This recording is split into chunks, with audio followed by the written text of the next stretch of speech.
Hello, students, and welcome back to today's lesson, semester 1 of 2021 Academic Literacy, second year. So, just to recap the previous lesson, we looked at what research is, what's the purpose of research, and the main word that kept coming up was generating new knowledge and doing a scientific inquiry into knowledge and presenting something new for which there is a current gap. And then we looked at the movement of research from emotion to logic, our left and our right brain. We looked at the differences between general and academic writing styles and the words that we use or don't use. Then we looked at when we're doing academic writing that our vocabulary needs to shift and that we do not need to obscure our meanings of our sentences or use large words, meaning making your words bombastic, thinking that the bigger the word, the better your presentation. Then we looked at four different types of writing: narrative, descriptive, um, and where you fall in with your academic writing. Then we looked at the differences between first and third person and which one to use when it comes to academic writing. Then the difference between passive and active voice and when it is appropriate to use either one in academic writing. And then finally, we ended off with different connectors and verbs that you use depending on your argument that you're trying to bring across. Are you comparing something? Are you persuading someone? They come with specific verbs and connectors. Then your task for the week was to evaluate 10 sentences and then change the preposition and verb into a suitable vocabulary or alternative vocabulary word. And then you had to lastly look at 5 new academic words that suits your title or your research topic and also indicate the meaning. For today's lesson, so what and so what? This is starting off our introduction for today, which is the research problem. So, you are doing research for a specific reason, not for the fun of it, not because there is so much information that you need to share. It's because you found a problem or a gap in your research. So, a research problem is an area of concern or gap that exists in current knowledge that points to the need for further understanding and investigation or research. A problem statement is used in research to work as a claim. So, what are you claiming with your research? And it outlines the problem addressed by a study. So, in essence, what are you trying to achieve with your study? What problem are you trying to solve or make people aware of? And the reason why I'm saying so what, when you look at problems, you get from small, medium to big. And with research, remember moving from emotion to logic. Emotionally, we tend to look at the smaller problem. So here's a simple example that I can use. We might think that the problem is teenage pregnancy, but then I will ask, so what? How is that a problem? Then you might say, okay, that means that less females are writing the final examinations. So what? Okay, so that means that less females graduate and enter the labor market when they should. So, for example, we know there's so many matriculants supposed to be at the end of 2020, then they go on maternity leave, they are maybe 50% less. Okay, so what? Okay, so because there's less graduates females, there's a lower supply of qualified females in the labor force. So what? Okay, so the problem should be current and have an impact on the larger society. So you can go from a small problem and see how it actually becomes a bigger societal problem by just posing the question, so what? So to test this out, why don't you get together with a friend, maybe over WhatsApp, test your problem out of your research. So you've already decided on your title, your topic, and your theme through your mind map. You've worked on an introduction. So now indicate to your friend what is the problem you're trying to solve with your research. And your friend should keep asking you, so what? And then you try and identify the bigger problem that stems from your small problem in order for your research to solve. So your problem statement. So now we know the problem, right? But your problem statement is defining the gap or the problem in current literature. So literature means that you have to read and you have to become the expert on your topic.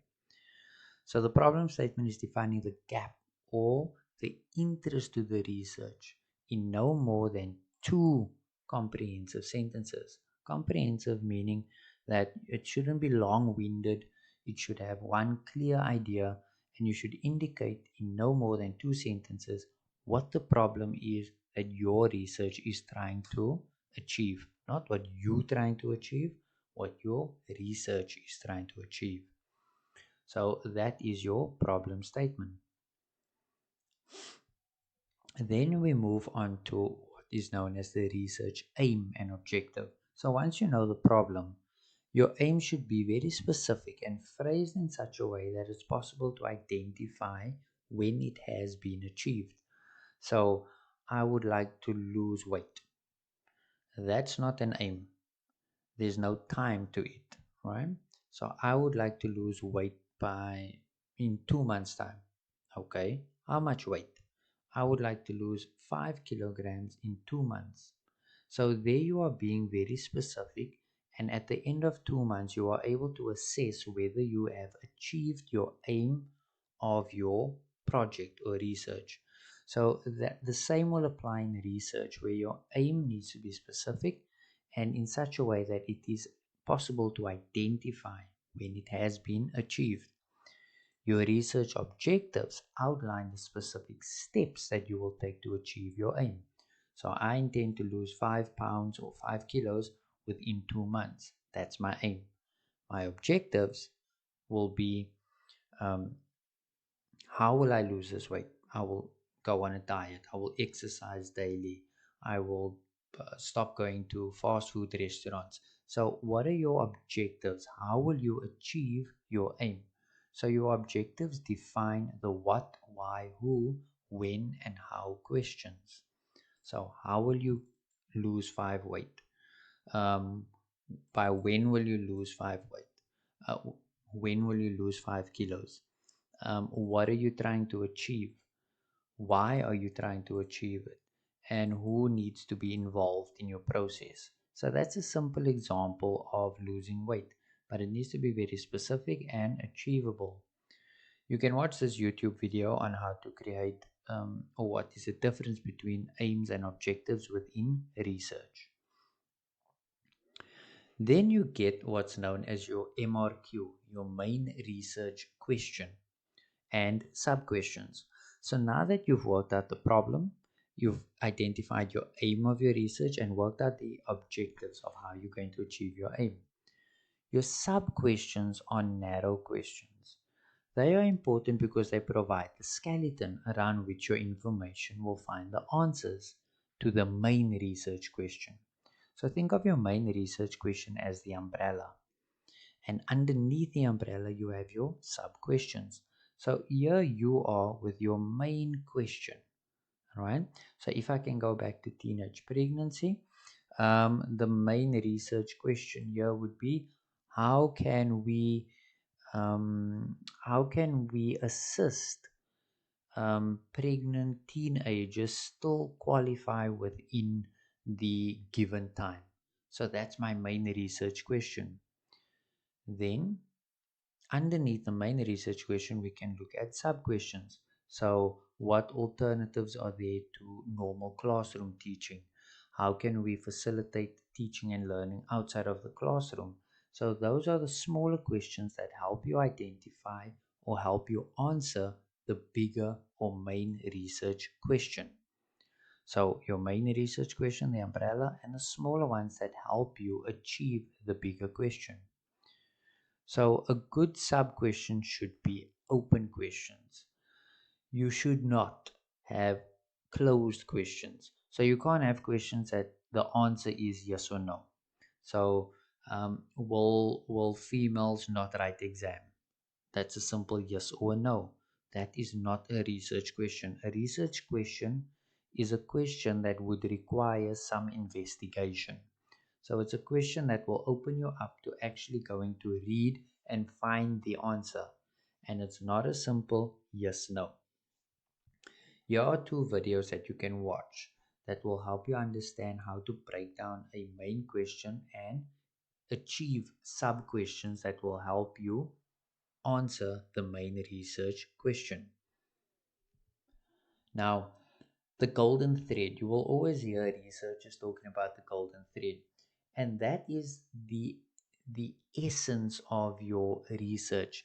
That golden piece of thread that moves from your title down to your introduction, into your problem, into your research aim and objectives, and straight through into your questions and sub questions.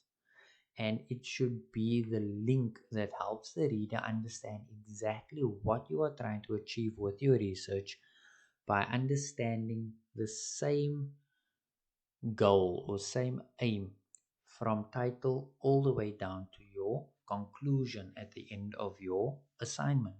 So that's what's known as the golden thread. So you can't have loose facts and figures just anywhere and it makes no sense. It needs to be coherent. So here is a cool video that you can watch that will help you understand how to combine your research aim, your objective, develop a main research question, and work out sub questions. How it all comes together or how you bring it all together. But remember, whenever you're doing something, it will always be a draft. Then your task for this week. You have to continue your draft, but this time you are continuing with your problem statement, your problem, and your problem statement. So I want you to explore what is the problem, the bigger problem. Work your way from your small problem all the way through to your big problem. And then, in no more than two comprehensive sentences, you have to provide your problem statement. What is your research aiming to achieve? What problem is your research addressing or trying to answer or solve? Then you have to work out your aim of your research and the objectives of how you are going to achieve this aim. Then you have to work out your MRQ, your main research question. So what question is your umbrella question?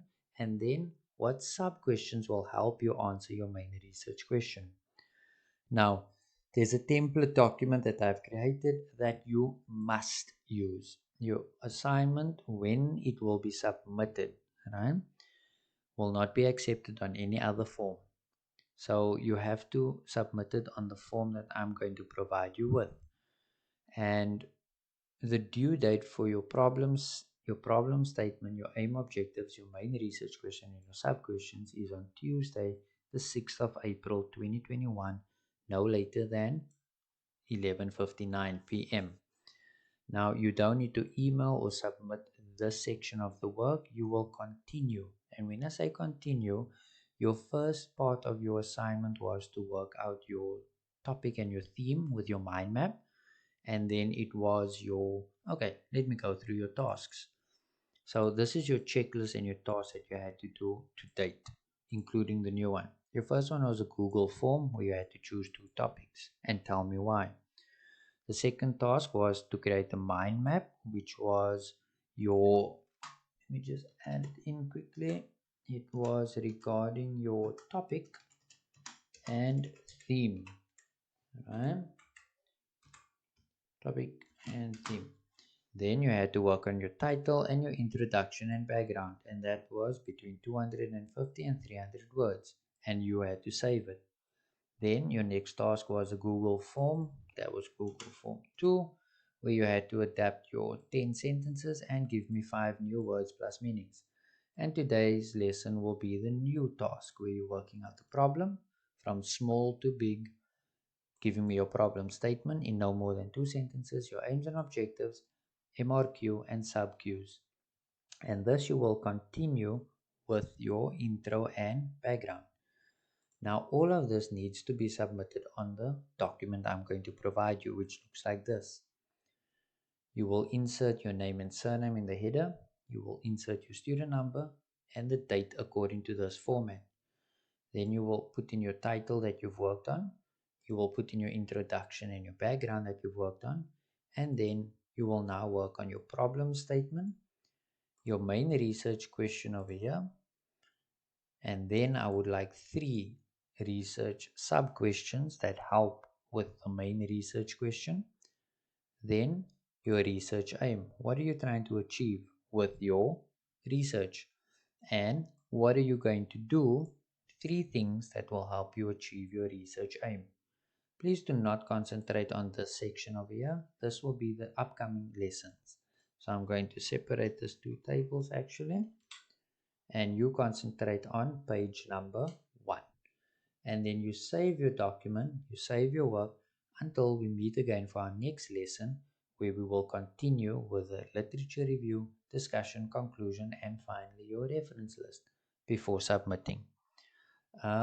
Yes, so please bear in mind that you need to apply all your knowledge that you've been learning now in terms of vocabulary, using academic style writing, moving from emotion to logic, and using proper connectors and verbs, and maintaining the research hints or tips in terms of one sentence, one idea, one paragraph, a group of related ideas. So this document will be sent to you as well as the presentation. Okay, and in order not to be behind with your work, Tuesday the 6th of April is when you should be completing your new task, which is this over here. And then on Wednesday, after the nice long holiday, Wednesday we will continue.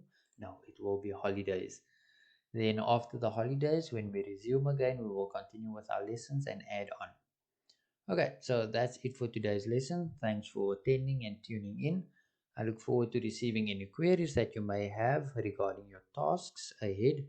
And remember, solution before problem or excuses.